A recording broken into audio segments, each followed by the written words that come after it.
بسم اللہ الرحمن الرحیم۔ رسول اور نبی۔ سوال: رسول اور نبی کون ہوتے ہیں؟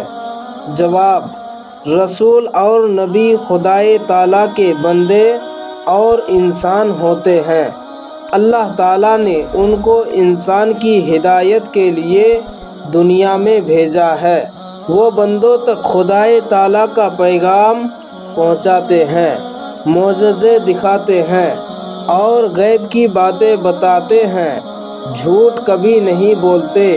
وہ ہر گناہ سے پاک ہوتے ہیں۔ ان کی تعداد کچھ کم و بیش 1,24,000 یا تقریباً 2,24,000 ہے۔ سب سے پہلے نبی حضرت آدم علیہ السلام ہے اور سب سے آخری نبی ہمارے پیغمبر حضرت محمد مصطفیٰ صلی اللہ تعالیٰ علیہ وسلم ہے۔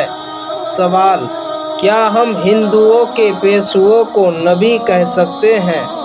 جواب: کسی شخص کو نبی کہنے کے لیے قرآن و حدیث سے ثبوت چاہیے، اور ہندوؤں کے پیشوا کے بارے میں نبی ہونے پر قرآن و حدیث سے کوئی ثبوت نہیں ملتا، اس لیے ہم انہیں نبی نہیں کہہ سکتے۔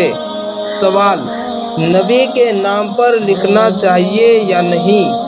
جواب: علیہ الصلاۃ والسلام لکھنا چاہیے، صرف لکھنا حرام ہے۔